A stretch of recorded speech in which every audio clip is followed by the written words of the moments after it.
have a great deal of lift to spare. So even though you could tell the pilot got the message and he'd ram the throttles all the way because you could see the black smoke coming out, the aircraft would continue to descend right for our tower and for us. And we'd run and jump in these slit trenches. And then at the last minute, the lift took hold and he gradually began to climb to go around again. So I'm telling you, that happened very frequently, and it was very exhausting to have to be so on the alert for such a long period, and to run and jump in those trenches so many times, wondering if the thing was going to, belly in right on top of you or what. And of course, your primary concern really was for the men in the aircraft. You wanted to get the aircraft in safely. That was your job.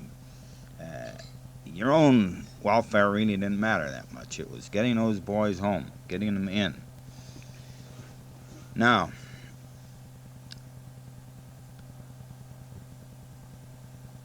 our normal strength, no, don't put it that way. I'd say the number of aircraft on that mission from my field that day was over 50. And of course, other groups were out, likewise, similar numbers of aircraft. It was a rough mission, and it was one that sort of strained them to the limit of their range. Therefore, as they were coming back, the weather was so rotten, some of them couldn't find their own airfields, and they found mine and, started asking for permission to land there. So, again, giving the urgency that they don't have much fuel left, see? So what you do in a case like that, you stack them. In other words, you don't turn them away. You're going to land them if you can.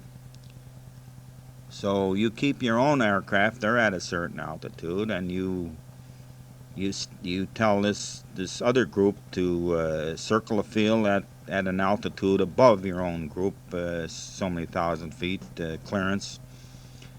Well, now, while all this is going on, and it's one hectic day that's very difficult to describe, I get a third group on the air with the same urgency. Running low fuel, can't find their field, they want to land, So anyway, you believe it or not,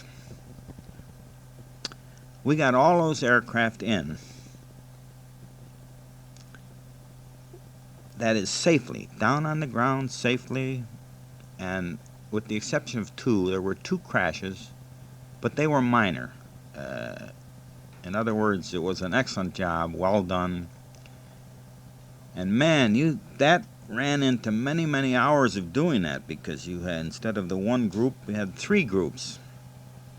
And some of them were just on the fumes as they touched down. It was dark, it was foggy, it was rotten, And, whenever there's a crash of any kind, whether it's operational mission or training mission or whatever it is, there's always a board of inquiry. And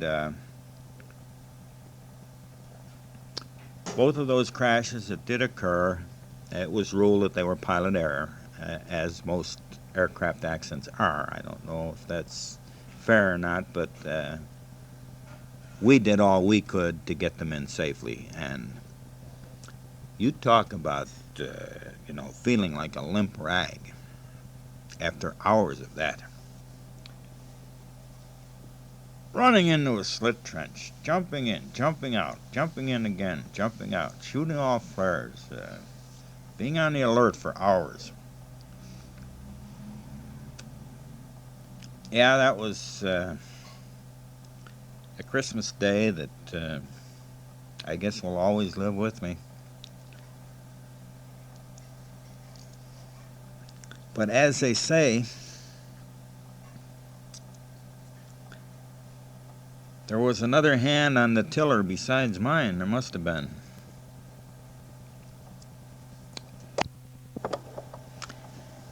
There was another incident which was very tragic, which I guess affected me and maybe still does, and I'll never forget. I started to mix with what I previously told you, but it was completely isolated. It was not the same day at all. But the evening before, a little ways from the airfield in an old villa, we had an officers' club of sorts, the bar. So I went in for a drink with the lieutenant that was in charge of the firefighting crew. See, each airfield has a small detachment. It consisted of 11 men with a commanding officer, and they were the boys that manned the fire equipment when an aircraft crashed. And, you know, they went out and foamed the aircraft, that sort of thing. Anyway, this particular lieutenant and I went into this officers' club to have a drink or two, and I worked with the fellow, but I was never really intimate with him, except this night. He got talking to me about home and his wife and his little daughter, and he showed me her picture. Cute little girl, about 5 or 6 years old. And talking about future plans and so on. Well, the next day, I was not on duty. I was due to go on duty again in the afternoon. You know, I think we started the shift at 1 o'clock.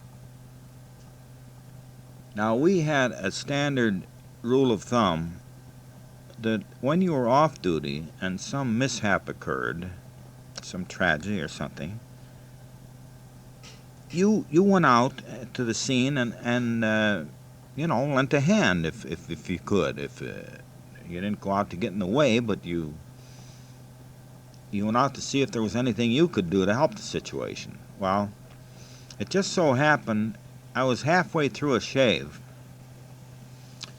when this aircraft came in, and there were confusing messages as he was approaching the base.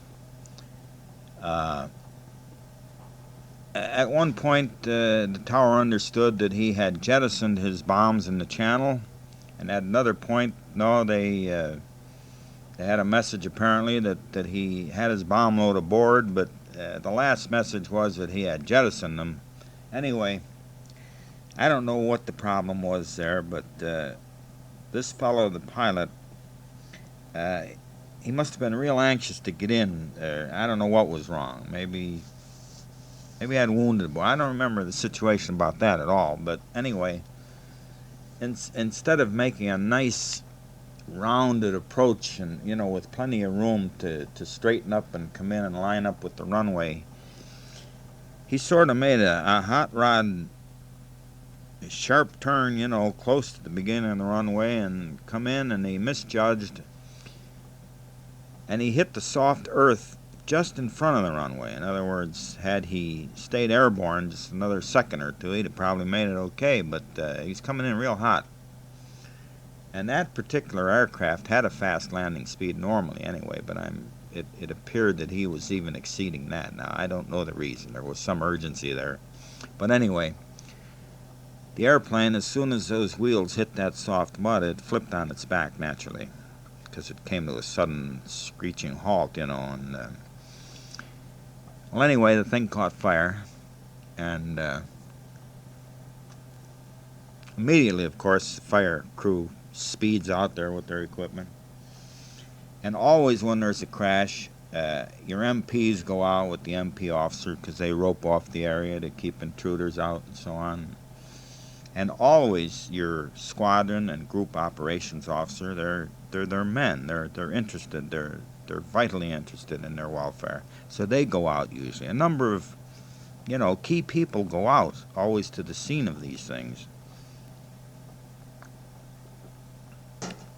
All of a sudden, see, I was trying to hurry and finish my shave so I could get out there. But I was just about finished when, whoom, a big, loud explosion. There that aircraft disintegrated. Well, we learned then that it did have its bomb load aboard, and the fire, of course, set off the whole thing. Now, that aircraft carried a crew of 5 or 6, and from that one explosion, in that fleeting portion of a second, 29 lives were lost. That fire squadron, out of the whole 12, including the commanding officer, there was one man left.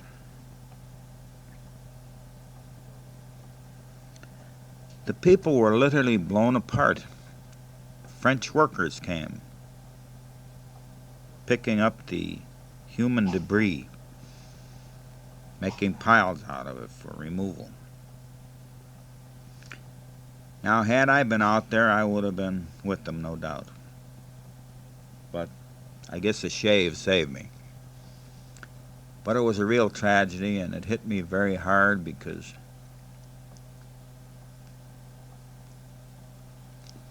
that fine officer that ran that firefighting squadron there, after the talk I'd had with him, well, the only way they recovered him was to get a big derrick and lift the fire truck off him. He was just a cinder. And that's a day, I guess, that, along with that Christmas day, were 2 of my worst 3 days of the whole war experience for me. I had other thrills. I had close ones myself. But those were the clinchers. I guess the third one that really touched me and that I won't forget, I had occasion to walk through a hospital train in Paris. It was all loaded with wounded, ready to pull out. And they were mostly, ground forces, infantrymen, tankmen, and so on. And they were all, in one state or another, either amputees or that awful trench foot, ugly-looking stuff that is. Anyway, as I walked through these cars, we all did our part in the war, and I think my job was vital. I think I did it well. And of course, it was a necessary part of the entire operation. But when I thought of those ground troops, in that bitter cold, probably feet wet for days, unable to change their clothing, under heavy bombardment and so on. Well, as I walked through these cars, they saw my 9th Air Force patch on my blouse sleeve. And of course, they immediately, whenever they see an Air Force patch, they think of the Air Force. I'm a pilot, Well, of course, I had no wings on my breast. And had they not been, so worked up, they would have noted that, but they didn't. And they cheered as I walked through every car, and I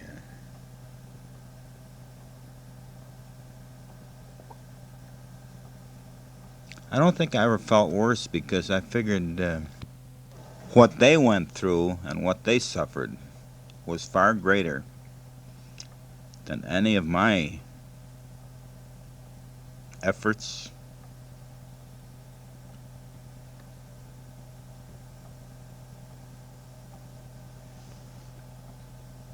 or hardships.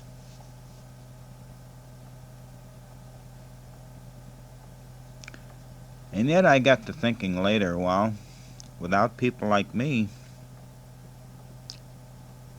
That is, without people doing the job I did,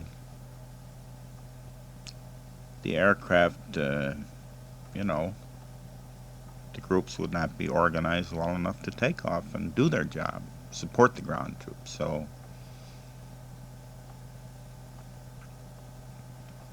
I guess I did figure in it some way, as part of the overall picture. Another group, of course, I always admired were the air crews themselves, because each time they took off, they never did know if they would come back. Because if you would ever read statistics about World War II,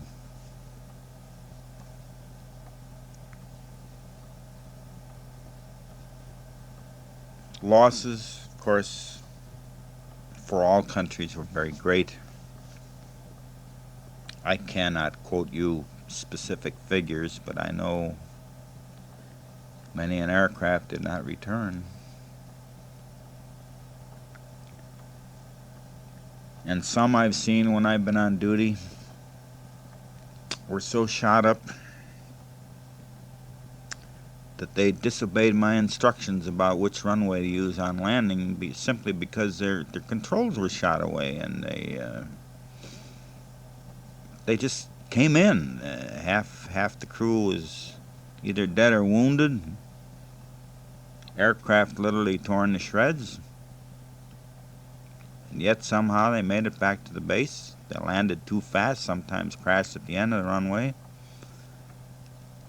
But many times there were survivors.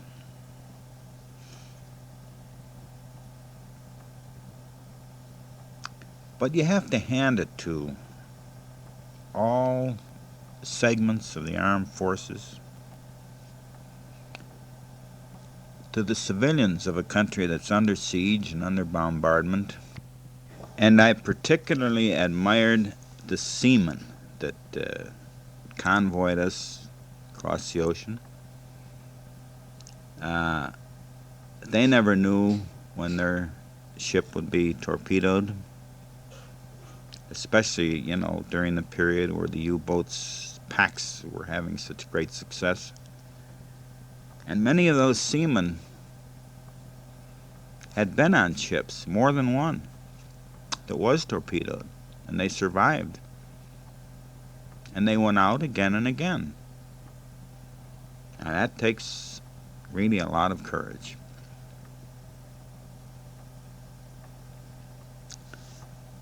So, war, the terrible thing that it is, it tells you a lot about people.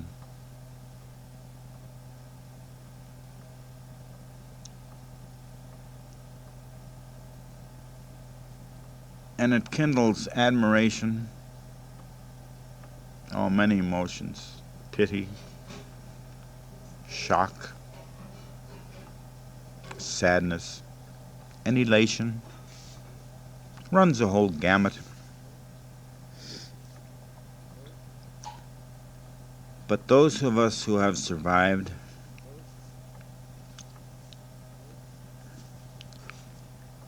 I don't know, I suppose we all think of these things that happened. We like to talk about it. And yet again, we like to forget it. Sometimes I think we bore people. Sometimes perhaps we entertain people. I don't know. But I'm risking that by sending you this tape. And there is one other incident that I would like to mention. One night when I was on graveyard duty, we had the strangest plot that I had ever seen and that anybody else had ever seen. We'd get this marker on the board. At one time it would be headed in a northerly direction at a very slow speed, and at, say, 3,000 feet of altitude. The next plot, it would be headed south at 4,500 feet. The next plot, it might be heading west or northwest at 2,500 feet, and so on. And the progress, it was coming from France across the Channel, in the northerly part of it, toward England. It's making very, very slow progress across the Channel, and we didn't know what to think. Everybody was alerted. We didn't know if it was some kind of a balloon, kind of a new weapon, what it was. But anyway, it took quite some time for this particular thing to get to the coast of England, and we learned what it was. It was a British heavy bomber, again, with literally all the controls shot away. I forget if it had but one or two engines left running, and they were running badly. Most of the crew was dead,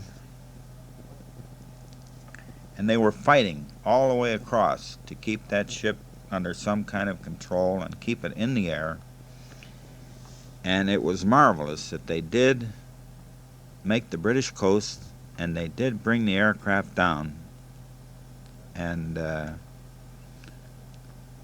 I forget, one or two survivors that brought that thing in, but it was a marvelous feat of courage and skill and of faith. Had to be.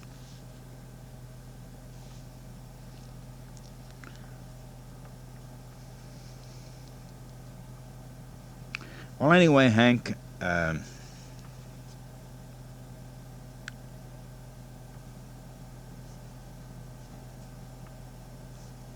oh, there's a lot more incidents, a lot more things I could say, but I've talked so much now that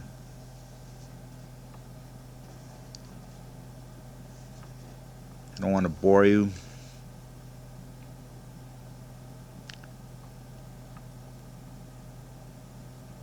And it's actually hard on me now talking about it again. Maybe you can tell by my voice. I don't know. I'm emotionally attached to all this stuff, and it still affects me. But anyway, I would ask you to listen to this first. Ask Dorothy or Paul to bring a little portable cassette to your place there and play it for you if you want to listen to it. If not, it's okay. But in any event, if you want to listen to it, maybe you should listen to it first to see whether or not you want your grandson to hear it.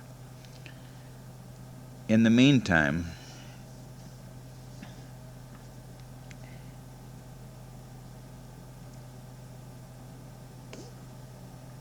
I've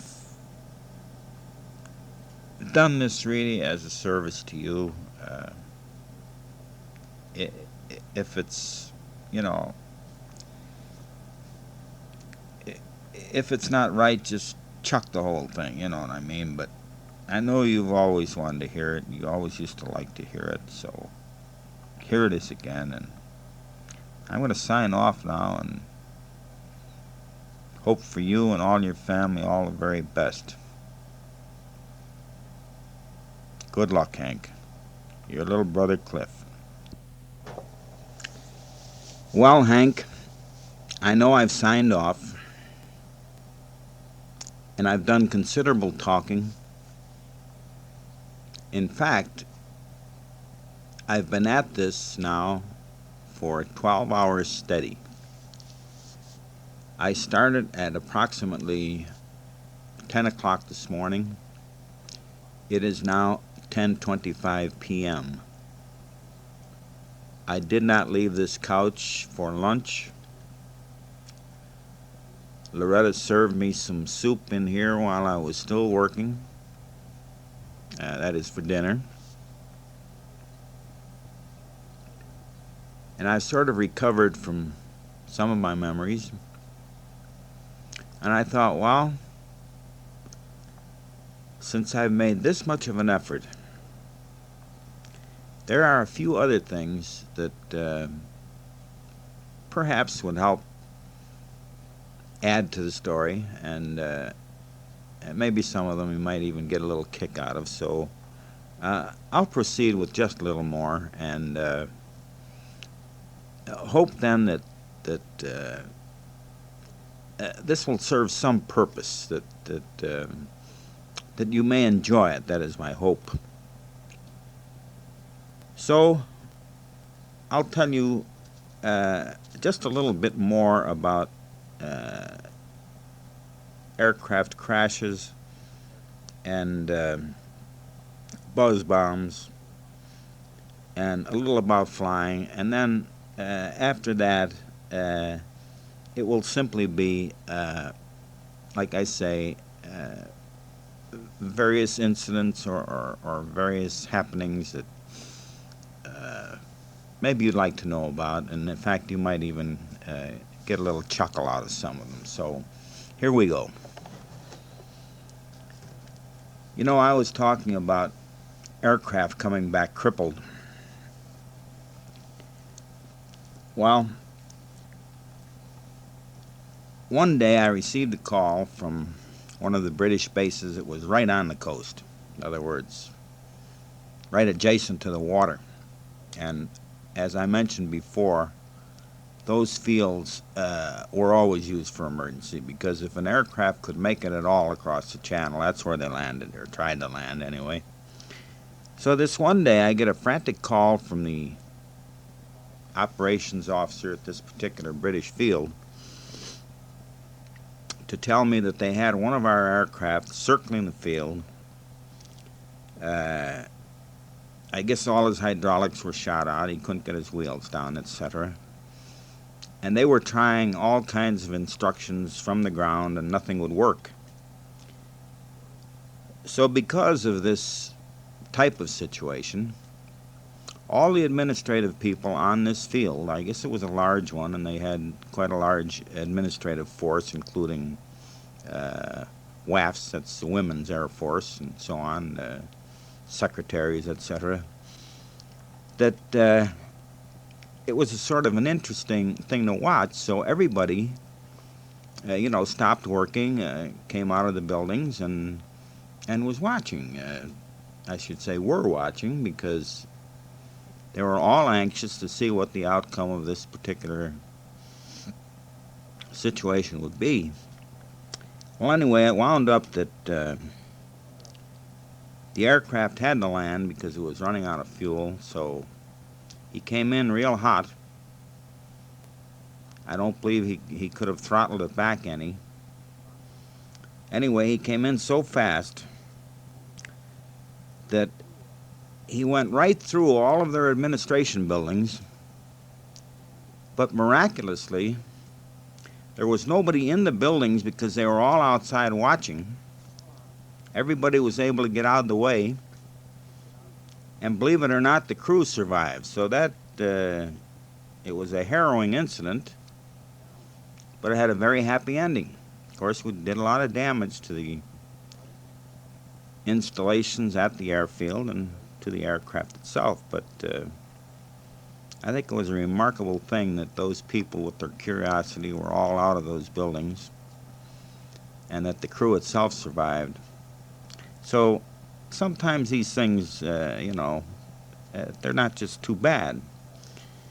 And, I was talking, too, about our cross-country flights when I was in training at the Flight Control Officers School. That were excuse me, I must be getting tired. But those were the cross-country flights that I forgot to mention, that in addition to giving the pilot directions to fly and so on, correct for wind and that sort of thing, we also had to give him an ETA. In other words, we had to tell him the estimated time of arrival at our particular destination or at each leg of this cross-country trip. And as I mentioned before, I was always up with my favorite pilot, the Scotsman. And we were in an old Wellington. I just remember the name of the old bomber. It was a twin-engine fabric fuselage job, and it didn't go very fast. But along, I should say, one of the fellows that always was with me, that is another one of the students, another one of the Yanks, he always flew with me, with my group. And one day, I used to sit up in the co-pilot seat with this pilot a lot. And one day he said, come on, I want you to take over. I said, are you crazy, man? You know, I don't know how to fly an airplane. He says, take over. I said, no, I won't do it. And this one particular fellow, he was scared to death of flying. I don't know what he was doing at that school. Whether he made the grade or not, I don't remember, but he was absolutely petrified to get in an airplane. And all the while we were flying, you know, when he had to give directions or something, his voice would crack. So anyway, this doggone Scotsman,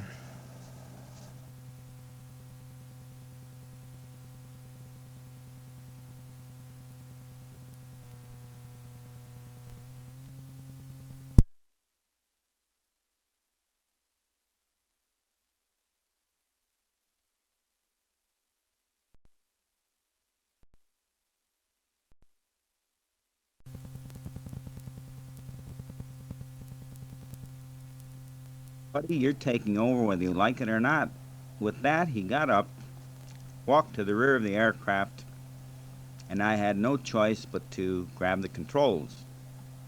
Now, believe me, I had never had my hands, that is, had never controlled an aircraft before. I had my hands on the controls when he was flying, but I had never flown an airplane.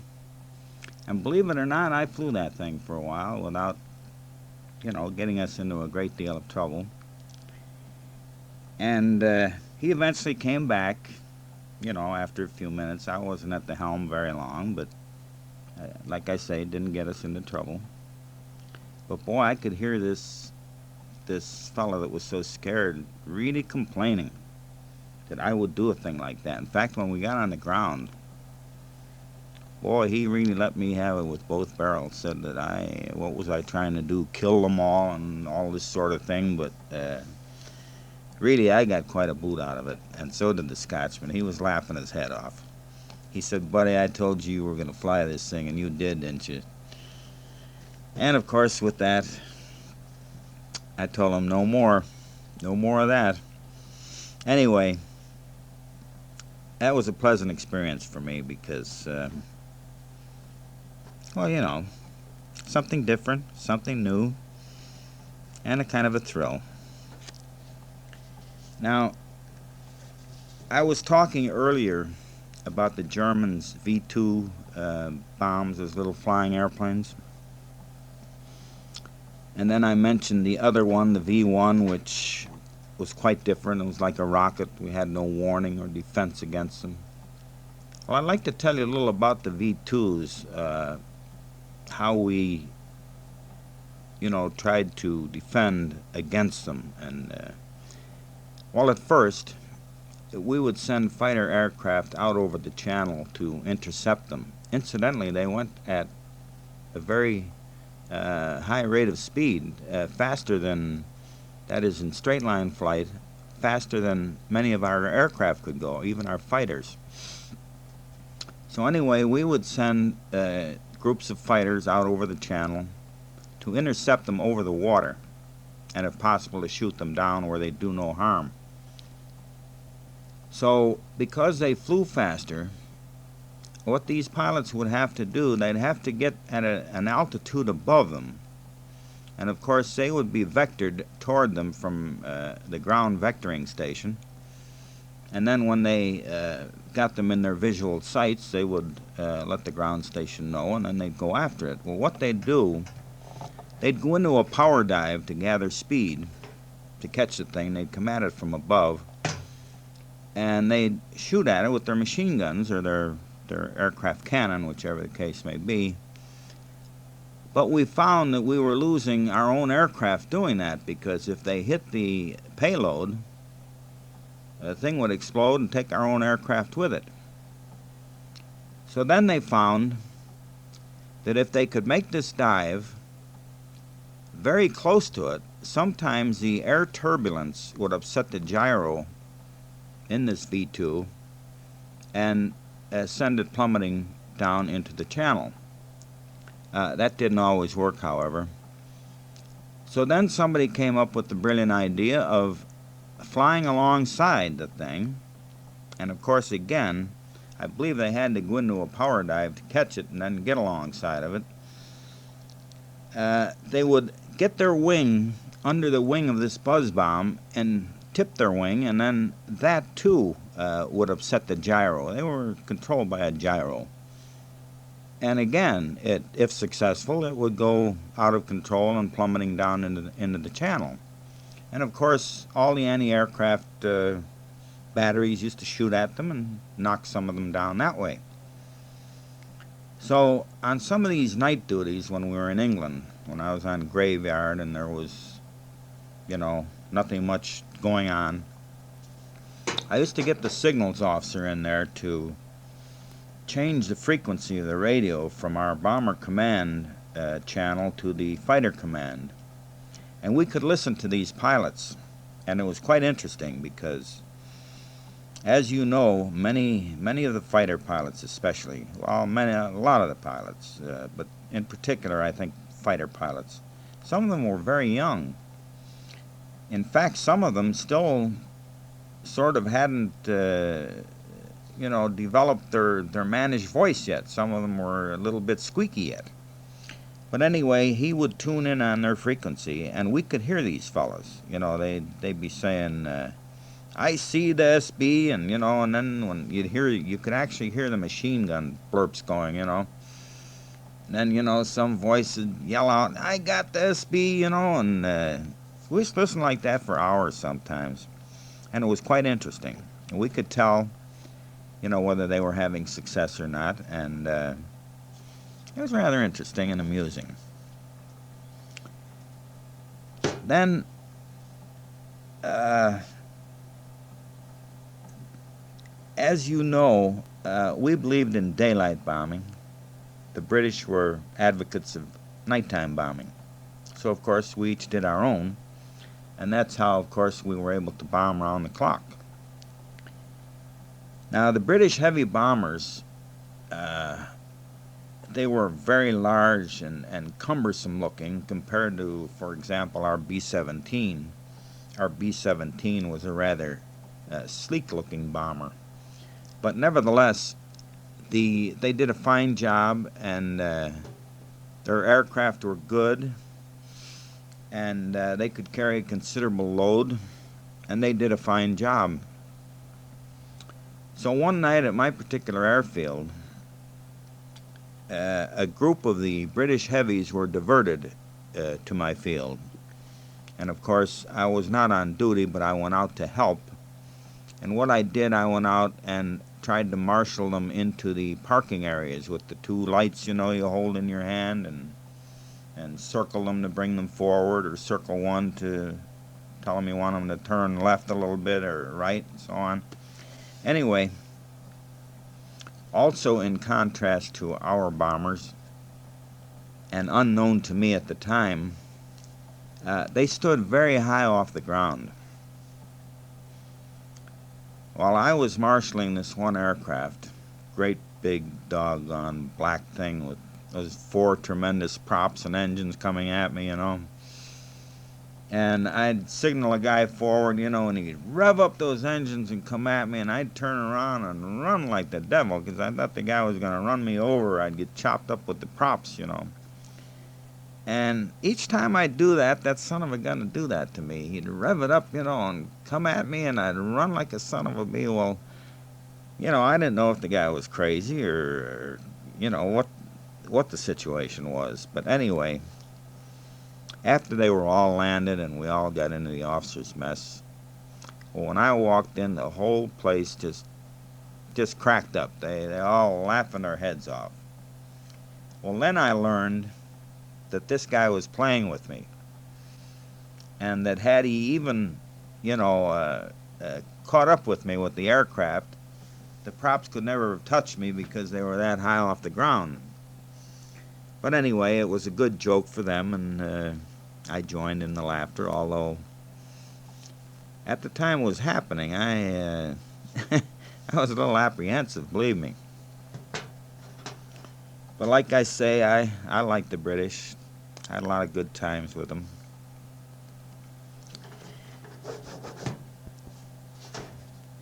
And one other thing about going to France, the very first place I got into in France, the natives, that is the Frenchmen themselves, were very hostile toward us. Well, it so happened that the Nazis had been in this particular town so long, that they married some of the women, they had families, and they were settled in, Of course, when we came, they had the skidoo. And of course, that means that, a lot of the men left their wives and children, and of course, the women didn't like that. So, we had orders in that particular town that none of us could go out alone. We had to go out in pairs and be sure to carry our .45 automatics with us. As a matter of fact, one woman almost succeeded in setting fire to our ammunition dump one day, so that town was a little bit scary, and we didn't stay there very long. And at the time, too, the quarters that we went into was a former French Army barracks, which was in use for a number of years by the Nazis while they occupied France. Then we took it. And of course, Germans were great for booby traps. And of course, when we got into our rooms, there was a fireplace in each room, and you'd find empty champagne bottles and one thing and another. So anything we found around, we got a long stick. If it was a champagne bottle or what, we sort of knocked it around a little bit, and we wouldn't touch a thing, without determining first if it was going to blow up. So, of course, that was a little experience there that was one of the seamier sides of our visiting foreign countries. And at this same place, we had a lot of captured Nazi soldiers that we had clean out this building for us. And believe it or not, even as captives, they themselves, too, were very belligerent. They, in fact, the MPs used to have to, those who were guarding them, used to have to whack one of them once in a while with the butt of his gun to keep them in line, to keep them in, when they were marching them somewhere, because they were extremely hostile. So I thought I'd just give you a little note on that as part of the whole experience. And then I should say that more pleasant experiences, I had opportunity one day after I was commissioned to learn where my old original ordnance company was located, the one I first started out in service with. So I had an opportunity to obtain transportation. I was able to visit these fellows. And of course they were very glad to see me, and I had a great time batting the breeze and having a few drinks with them. And I learned an amazing thing there.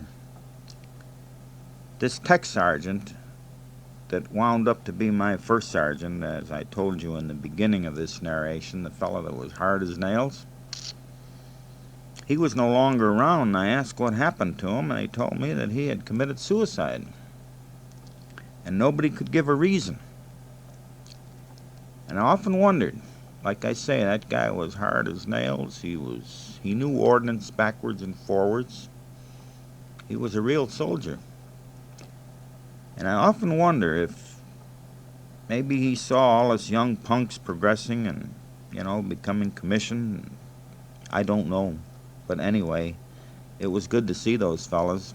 And I learned after the war that that particular company handled all the bombs that were used in the Battle of Europe there, went through their depot, and they did not have one fatality due to handling those bombs.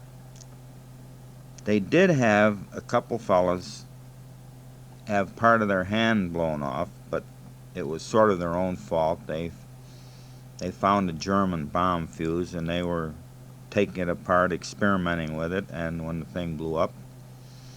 And there was only one death, and that happened in a Jeep accident while a fellow was going to town. But you imagine that? They handled all the munitions, that is the bombs, of that entire war there without any casualty due to handling them. I thought that was pretty remarkable. A good record.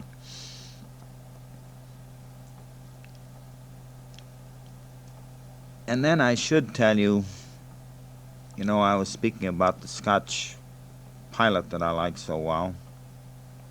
Well, one time I took a 7-day leave, and they used to have at one time their crack train from London to Scotland was called the Royal Scot. And I rode that thing from London up to Edinburgh. Got a room at a nice little, although it was in the town of Edinburgh, it was still like a country inn, thatched roof, the old little bar in it, the little dining room. And I just spent a quiet week there all by myself. Didn't do much of anything. I could see the castle, that the Queen of England, I guess it's her Scottish home. It's right there, plainly visible, right in the town, I believe it's right exactly in the town of Edinburgh.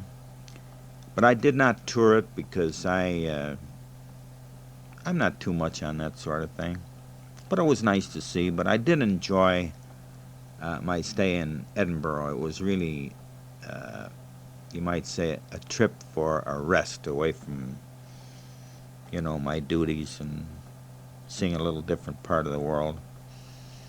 And the Scotch people were very, very nice, very accommodating, very friendly, and I enjoyed that visit immensely. Also, another time, through a British acquaintance, I got permission to go into a forbidden zone, so to speak. It was near the coast, and there wasn't another Yank for miles around. But like I say, I got special permission to go in there, and this party reserved a room for me at a country inn. And man, did I enjoy myself there. Again, that was sort of a getaway from it all trip, just a rest thing. And one night while I was sitting at the bar talking to the bartender, I happened to ask him if they ever, served a Canadian Club whiskey, which back in those days I think was one of our favorites along with VO. And he says, you like Canadian Club, mate? I said, yeah. I said, but I've never seen any ever since I've been in England. He said, oh, you won't. But he said, look, just he says, I'll be right back. And he excused himself, and he went down to the cellar. He came back up with a real dusty bottle of Canadian Club. And he said, I thought I might have one down there. He says, I've discovered I've got a half a dozen bottles of this down there just gathering dust. He said, would you like to have them? I said, I sure would. And boy, I'll tell you, I got them for something like, in our money, $1 a bottle, and I had it to drink while I was there, and I took the balance back to me, or with me, I should say, to my base. And I shared it with a certain few special friends, but we were the envy of everybody on the base because they couldn't get anything like that and hadn't seen anything like that in a long time. So that was really an enjoyable week for me, too. It was beautiful countryside and very quiet and restful. And then, I guess you might like to know, I don't know if I've ever told you about this, but shortly after I arrived in England, as a matter of fact, even before I went to England, before I went overseas, I was having a lot of throat trouble. I used to get sore throats quite frequently, and every time I'd go on sick call, the doctor would tell me that I had inflamed tonsils, but at my age and everything, they don't like to pull them, unless it's absolutely necessary. Anyway, a short time after I was in England, my throat got real bad. And because it was so very early when I got over there, we hadn't yet had any hospitals or clinics of our own set up over there. So we had a tiny emergency clinic in London to which I was sent. And a doctor looked at me there and he just shook his head and he said, "I'm going to send you over to see Major so-and-so of the British Medical Service, So I went over to this place and this British major examined me and he says, "My boy, you've got some real bad tonsils there and I think they ought to come out." He says, "I'm going to send you to the hospital." So they sent me to their big civilian hospital right in the heart of London. It was called Westminster Hospital. And at that time it was their largest and newest and most modern hospital. And that was really quite an experience all in itself. Believe it or not, I was in that hospital 5 weeks for a tonsillectomy. And when I left there, my throat still felt terrible. But anyway, it was, as I say, quite an experience. I was the only Yank in there, and since it was wartime, of course, literally all the patients were servicemen, British servicemen of one kind or another, from all their services. And they were just tickled pink to have a Yank. I was the only one in there.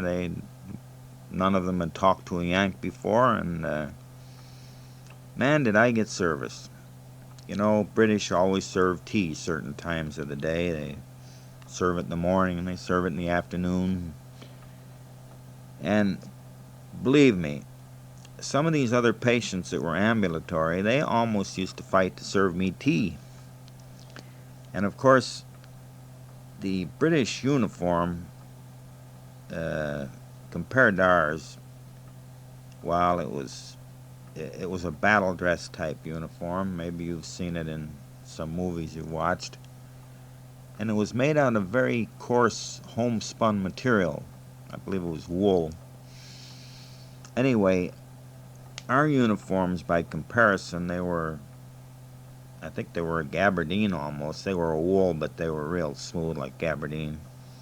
And they were much dressier. We had a regular blouse that looked like an officer's, and long pants, long trousers, with dress shoes, where they had always these leather short leggings with their regular hobnail combat boots. And of course, everybody in that hospital had to go to where my clothes were in the closet and go, take the racks out where they could see and feel the material and tell me how much they admired our uniforms. While it was so much adulation that it was actually embarrassing. I felt a little strange about a lot of it, but that's the way they were, and I guess I felt almost like a celebrity. And even the chief of staff of the hospital used to visit me every day. He'd sit on the bed, talk to me, a real kindly old gentleman. And he used to ask me every day, how did that hospital compare with hospitals I know about in the States. And he'd mentioned various hospitals. And of course, this was a good hospital, except that England, under wartime restrictions, the sheets were clean and all, but they were very patched. They had to make things last. And of course, I would always praise the service in the hospital. And this old fellow was, like I say, a real nice guy, and he was telling me how he had just been prepared. He had had permission, and he was just prepared to leave England to visit Johns Hopkins Hospital in the States. He's always wanted to do that, to see one of our bigger and more famous, hospital installations. Of course, when the war hit and he couldn't go. And that's why he would ask me every day about, the various hospitals. And he always wanted to make sure that, I was comfortable and everybody was treating me right and so on. Now, as you know, with a tonsillectomy, you're supposed to drink a lot of fluid, a lot of water. Well, I've never been, much of a water drinker. So the sisters, excuse me, used to give me the dickens for not drinking a lot of fluids. And I say sisters, they were nurses, but in England, at least at that time, they were always called sister. So I got to explaining to this one that all my life I've never cared really for water, plain water. I like only flavored drinks. In other words, if I had flavored water, I could probably drink a lot of it. So she said, "Is that so?" So she said, "Just a moment and I'll be right back." And I saw her go over and take her cape out of a closet, her blue woolen cape, which was part of their standard uniform. And she actually left the hospital. And in short order, she was back with a big sack, and she had about a half a dozen bottles of various flavoring extracts, lemon and orange and cherry. And anyway, from then on, I had flavored water, so I drank a lot of water. And maybe it sounds like they were spoiling me, but that really is true. I very rarely drink any water, and I think I've always been like that. But that stay in that hospital was really something. You see, I accidentally erased some material here, and I don't know what I erased. And so if I repeat something, you'll understand why. But one other thing about the hospital. Late in the evening, if I wasn't sleepy or something, and I'd get hungry. And of course, the kitchen was off limits to all patients. And I pulled the same trick there as I did at the flight control school. I'd amble toward the kitchen and poke my head in the door and say there, sweetheart, or whatever, you think you might spare a little beef sandwich or something like that? They'd say, "Oh, sure, come on in." Well, another patient caught on to this, and he was hungry too, so same thing happened. He came in, and she shagged him. She said, "This is off limits," and I felt like a stupid fool again.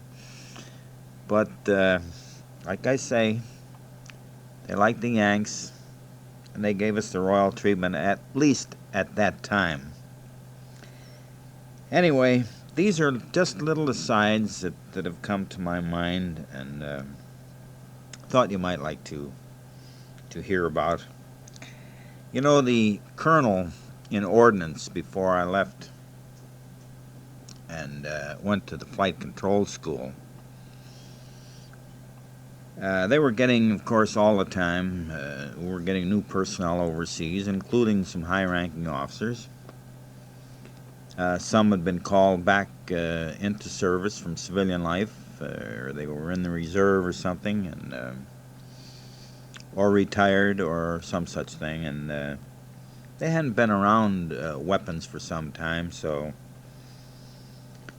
This colonel reasoned if I'm wearing Master Sergeant stripes, I ought to be able to give a lecture on how to handle a .45 automatic.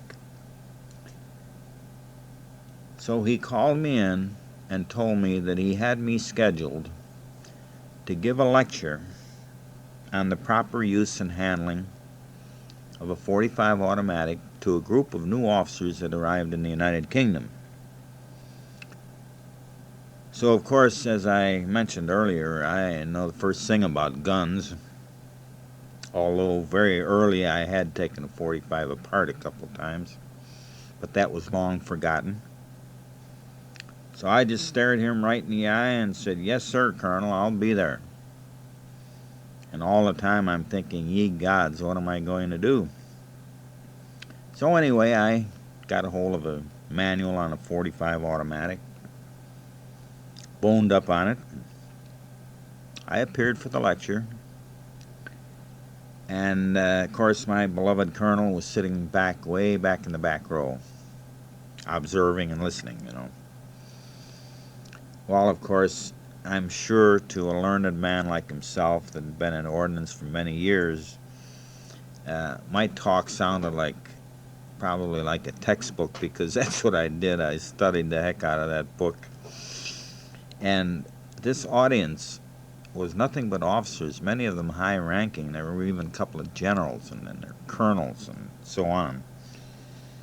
So I did my best with it, and my colonel was sitting back there kind of grinning with an "I'll fix you, you son of a gun" look. But anyway, I got through it, and some of the officers congratulated me, and I guess that's because they didn't know any more about it than I did. But anyway, I got through the thing okay, and I'll never forget that, because, when I started out, I did have a little stage fright, but I said, well, the heck with it. I'm up here, my colonel's watching me, I better do something. So I did it, and apparently it was at least satisfactory, because I didn't get called in and chewed out.